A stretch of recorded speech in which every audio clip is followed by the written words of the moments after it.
1869 October 2 ഗുജറാത്തിലെ പോർബന്ദറിൽ തീർന്ന മോഹൻദാസ് കരംചന്ദ് ഗാന്ധി എന്ന മഹാത്മജിയുടെ ഓർമ്മ ഇന്ത്യ എന്ന ഉപഭൂഖണ്ഡത്തെ മാത്രമല്ല ലോകത്തിലെ സമാധാനകാംക്ഷികളായ സഹോദരങ്ങളെ ദർശിപ്പിക്കുന്നുണ്ട്. കൂട്ടുകാരെ, ഒക്ടോബർ 2 ഗാന്ധി ജയന്തി മഹാത്മാഗാന്ധിയുടെ ജന്മദിനം. ലോകമനസ്സിൽ സത്യത്തിന്റെയും അഹിംസയുടെയും ആൾരൂപമായ ഗാന്ധി വീണ്ടും ഉയർത്തുകയാണ്. ജനകോടികളുടെ മനസ്സിൽ ഗാന്ധിസം എന്ന സമാധാന സന്ദേശവുമായി കാലം കാണാൻ കൊതിച്ചുറങ്ങിയ ഒരു സുന്ദര സ്വപ്നമായിരുന്നു ഗാന്ധി. രാജഭരണം ആഭരണം അണിച്ച ഇന്ത്യയുടെ ചരിത്രത്തിൽ നാട്ടുരാജ്യങ്ങളുടെ കലഹങ്ങൾക്കിടയിലൂടെ വ്യവസായ കണ്ണുമായി നുഴഞ്ഞുകയറി വിദേശ ശക്തികളെ ഇന്ത്യൻ മണ്ണിൽ നിന്നും തുരത്താൻ പ്രഭയെടുത്ത പ്രവാചക ജന്മമാണ് ഗാന്ധി.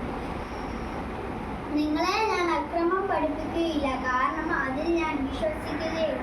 എന്നാൽ ജീവൻ പോയാൽ ആരുടെ മുന്നിൽ തലകുടിക്കാതിരിക്കുവാൻ എനിക്ക് നിങ്ങളെ പഠിപ്പിക്കാൻ സാധിക്കും എന്ന് പ്രഖ്യാപിച്ചുകൊണ്ടാണ് ഗാന്ധിജി ഉദാത്തമായ മാനുഷിക മൂല്യങ്ങളോട് ചലിക്കുന്ന മന്ദിരമായി ഇന്ത്യൻ നാഷണൽ കോൺഗ്രസിന്റെ മുന്നിൽ നായകനായത്.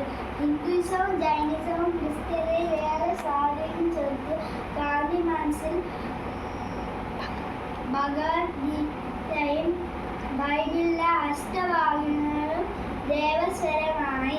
ഒരാൾ ചിന്തിക്കുന്നതും പറയുന്നതും ചെയ്യുന്നതും ഒന്നാവുമ്പോഴാണ് യഥാർത്ഥ സന്തോഷം അയാൾ അറിയുന്നതെന്ന് അദ്ദേഹം തിരിച്ചറിഞ്ഞു.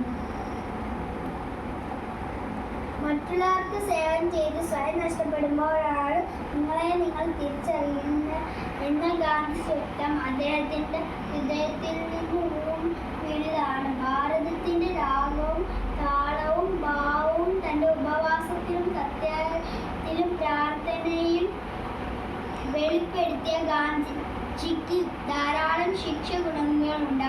ആചാര്യ വിനോബ ഭാവെ, സർദാർ വല്ലഭായ് പട്ടേൽ, മീരാവമൻ, CF ആൻഡ്രൂ ഖാൻ, അബ്ദുൽ ഗാഫർ ഖാൻ തുടങ്ങിയ പ്രമുഖർ ഗാന്ധിസത്തിന്റെ അധ്യാപകരായപ്പോൾ ഗാന്ധിജി കാലം രുചിച്ചറിഞ്ഞ ഇന്ത്യയുടെ ഉപ്പുരസമായി.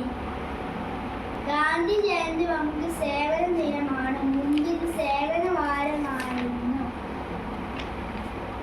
ക്ലാസ്സിലെയും മുറ്റത്തെയും കടലാസ് നീക്കിയും പുല്ല് പറിച്ച് കല്ല്